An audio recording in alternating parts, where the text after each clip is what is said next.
ओम।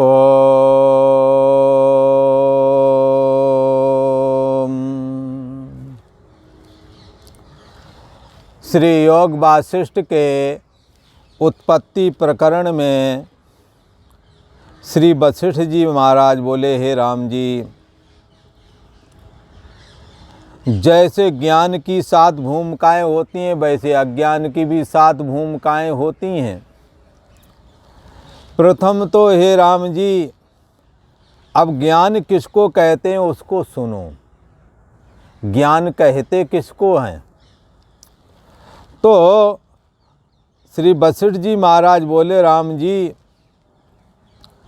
शुद्ध चिन्मात्र में चैत्य दृश्य फुरने से रहित होकर स्थित होने का नाम ज्ञान है।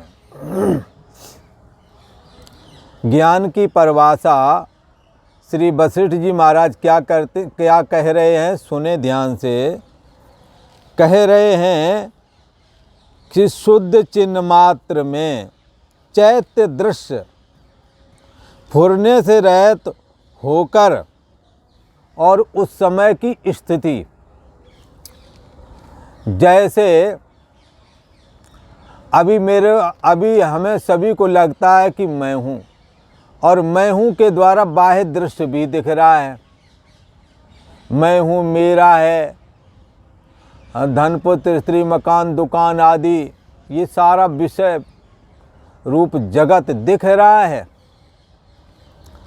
और ये क्यों दिख रहा है? क्योंकि हमारे अंदर चेतना फुर रही है इसको देखने के लिए। चेतना बाहर निकल के देख रही ना, पर ध्यान के लिए क्या कहते हैं? बाहर से दृष्टि को हटाओ और अंदर की ओर मन को ले आओ।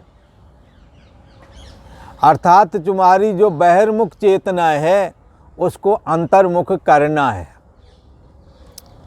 तो वो अंतर्मुख चेतना जब हो और चेतना बहिर्मुखता से रहित हो गई हो, अर्थात बाहर की प्राथमिकता से रहित हो करके शुद्ध चेतन मात्र में अपनी स्थिति का प्राप्त करना, अर्थात साक्षी आत्मा से अतिरिक्त और कोई दूसरा भाव ना जगाना, ऐसी जो स्थिति है उस स्थिति का नाम ही यहाँ पर ज्ञान कहा गया। ये जो ज्ञान है आत्मा का केवल शुद्ध निराकार चैतन्य तत्व आत्मा ही बचे, बाकी इंद्रियों का ज्ञान और इंद्रियों की पूर्ण इंद्रियों का ज्ञान और देह का भान और मन और इंद्री और बुद्धि, इससे रहित जो तत्व है जिसके द्वारा बुद्धि भी जानी जाती है, बुद्धि का होना ना होना, सोना जागना भी जिसके द्वारा जाना जाता है, वो तत्व ही ज्ञान कहलाता है। ये जब चैतन्योन्मुखत्व करता है, चैत्य का मतलब होता बाह्य दृश्य, जब चैत्य दृश्य की ओर ये चेतना बढ़ जाती है तब ज्ञान विषयाकार हो जाता है। ये चैत्य अर्थात दृश्य फुरना की ओर ज्ञान ना जाए, चेतना ना जावे। जैसे मैं देह हूँ, देह के संबंधी मेरे हैं, पहले तो देह में मैं बुद्धि, फिर देह के माध्यम से इंद्रिय के थ्रू बाह्य दृश्य में भी, शब्द स्पर्श रूप रस गंध में भी जो कि ये दृश्य है उसमें मन चला जाता है। श्री वशिष्ठ जी महाराज कहते हैं, हे राम जी, ज्ञान की परिभाषा सुनो।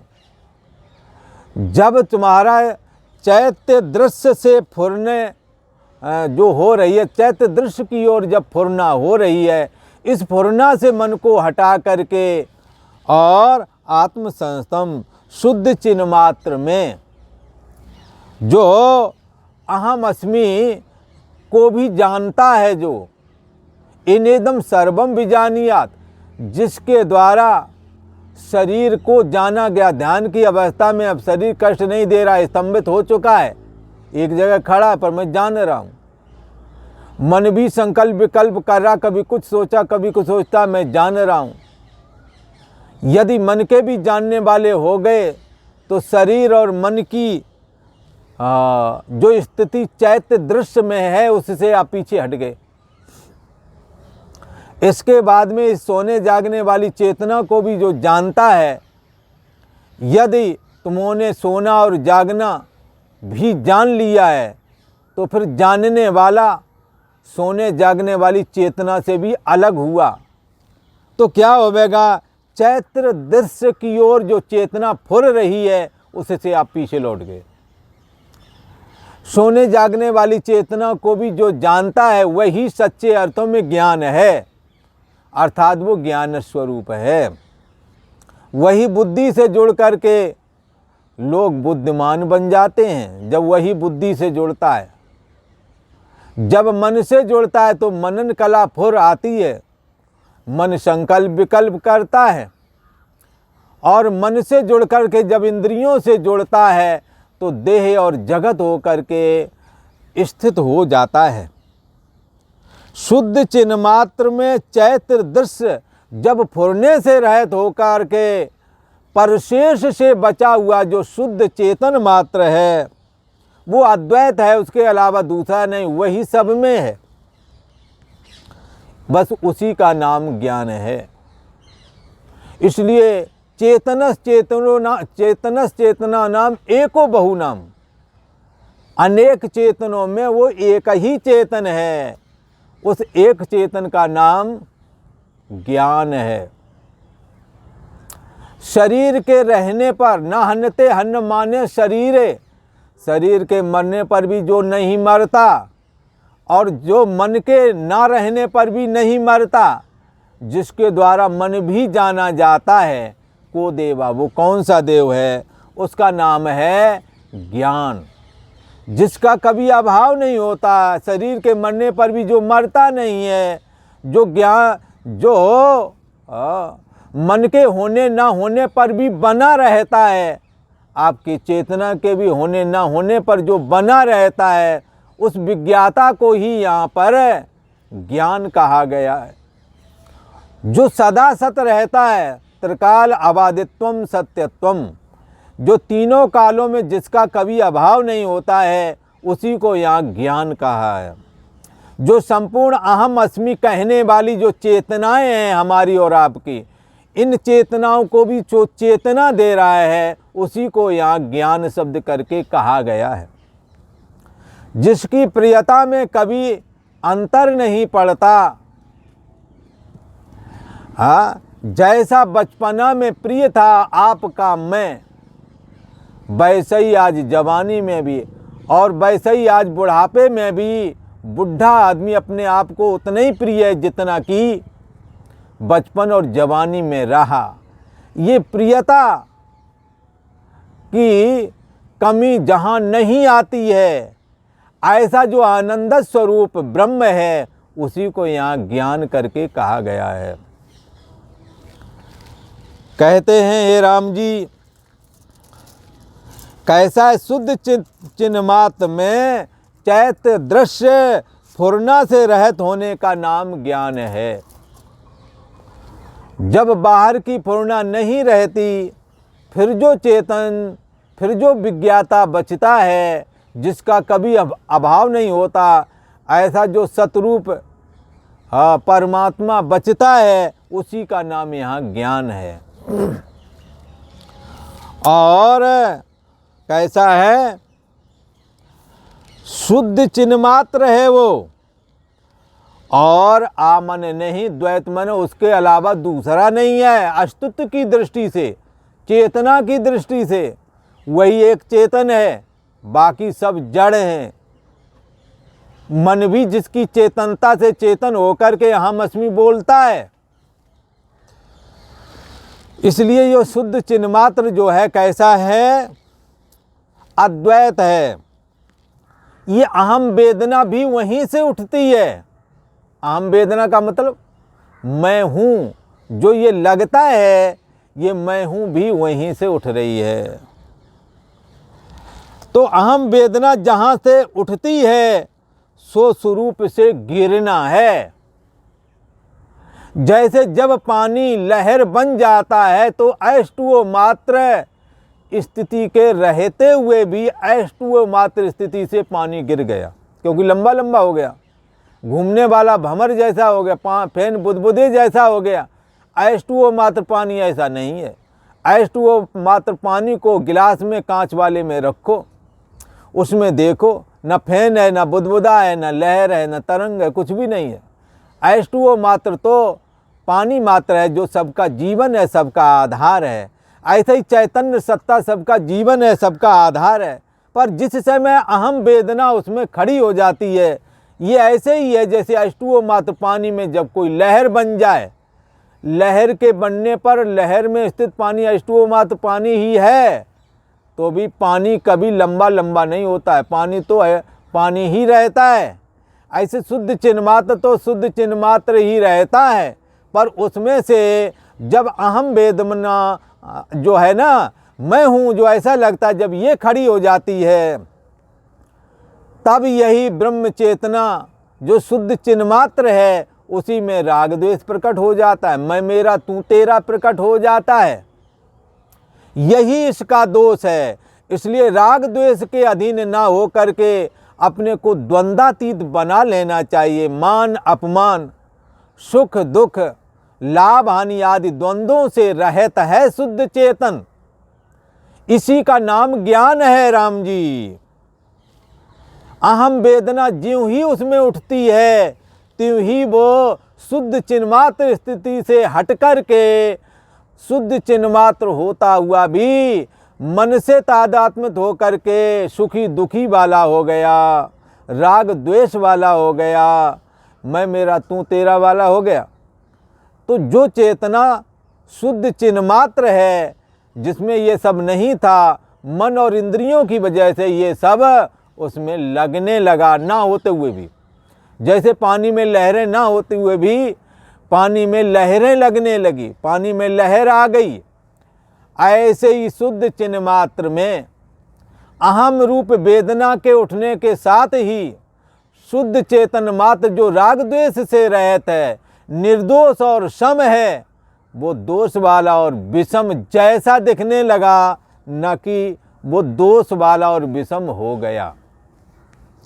इसीलिए तो कहा ये मन रूप जीवात्मा, उसके लिए कहा मन तू ज्योत स्वरूप है, अपना मूल पिचान।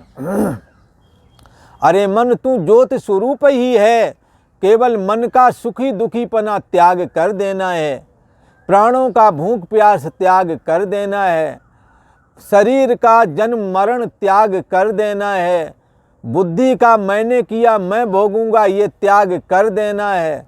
पर शेष से बचा हुआ जो चेतन तत्व है, ये ब्रह्म है, ब्रह्म ही है। इसलिए सो प्रभु और नहीं, सो तू है। वो प्रभु कोई दूसरा नहीं, वो आप ही हैं। जैसे फूल में खुशबू, जैसे दर्पण में, हाँ, सड़क पर चलने वाली गाड़ी के दर्पण में सैकड़ों गाड़ियां दिखती हैं, इतने से दर्पण में ना होते हुए भी, ऐसे ये जगत मायक है, परमात्मा में ना होता हुआ भी दिख रहा है। यही विद जग हरि आश्रित राही, जदप मृषा देत दुख आही। अविद्या ने अविद्यमान जगत को बना करके खड़ा कर दिया है। इसीलिए तो कहा अघटित घटना पटी ऐसी। ये जो ब्रह्म की माया शक्ति है, ये जिसकी आप कल्पना भी ना करो, जिसमें ऐसा लगा ये कैसे हो सकता, वो भी करके दिखा देती। अहम वेदना का शुद्ध चिन्ह मात्र में अहम नहीं है, उसमें जब अहम वेदना अहम अस्मि करके ये जब फुरना होने लगती है, तब शुद्ध चिन्मात्र स्थिति में वो चेतन नहीं रह पाता और जीव चेतना के रूप में तब्दील हो जाता है। क्योंकि मन के धर्म सुखी दुखीपना स्वीकार लिया, प्राण के धर्म भूख और प्यास स्वीकार कर लिया, शरीर का धर्म जन्म और मरण स्वीकार कर लिया है। बुद्धि का धर्म कर्ता भोक्ता स्वीकार कर लिया है। इस प्रकार से अहम वेदना के उठने से अहम वेदना शुद्ध चेतन मात्र होते हुए भी मन प्राण बुद्धि और इंद्रियों के संसर्ग में आने से इनके दोष इसमें आ गए। इसलिए इसको कहते हैं स्वरूप से ये हट गया, अपनी शुद्ध चिन्मात्र स्थिति से ये हट गया। बस इसी का नाम अज्ञान है। अज्ञान क्या है? ज्ञान और अज्ञान की परिभाषा आ गई ना। साक्षी आत्मा ही ज्ञान है और साक्षी आत्मा की शुद्ध चिन्मात्र स्थिति से हटकर अहम वेदना में आना और अहम वेदना के साथ सुख दुख आदि में फंसना, राग द्वेष में फंसना, राग द्वेष के धर्मों से ग्रसित होना, शरीर के धर्म जन्म मरण से ग्रसित होना और बुद्धि के धर्म कर्ता भोक्तापने से ग्रसित होना, यही तो अज्ञानता है, वही अज्ञान दशा है। हे रामचंद्र, यह मैंने तुमसे संक्षेप से ज्ञान और अज्ञान की परिभाषा को कह दिया है। शास्त्रों में अनेक प्रकार से ज्ञान और अज्ञान की परिभाषा को बड़े विस्तार से कहा गया है, परंतु श्री वशिष्ठ जी महाराज ने ये ज्ञान और अज्ञान की परिभाषा को बड़े संक्षेप से और बड़े ही सरल ढंग से यहाँ कहा है। इसको हमें अवश्य धारण कर लेना चाहिए। हे रामचंद्र, मैंने तुमसे संक्षेप से ज्ञान और अज्ञान का लक्षण कहा, अर्थात शुद्ध चिन्मात्र में जिनकी निष्ठा है, साक्षी आत्मा में जिनकी स्थिति है, वो तो ज्ञान स्वरूप हैं। और शुद्ध चिन्मात्र रूप साक्षी आत्मा से जो हट चुका है और मन इंद्री देह आदि के धर्मों से जुड़ा हुआ है, तो ये शुद्ध चिन्मात्र रूप ज्ञान की स्थिति नहीं, अपितु ये अब अज्ञान की स्थिति बन गई है। शुद्ध चिन्मात्र में जिनकी निष्ठा है, अपने स्वस्वरूप चैतन्य आत्मा से जो चलायमान नहीं होता, जो राग द्वेष से राग द्वेष के द्वारा विषमता को प्राप्त नहीं होता, जो कहीं राग और कहीं द्वेष नहीं रखते, हे राम जी, वही तो ज्ञानी हैं।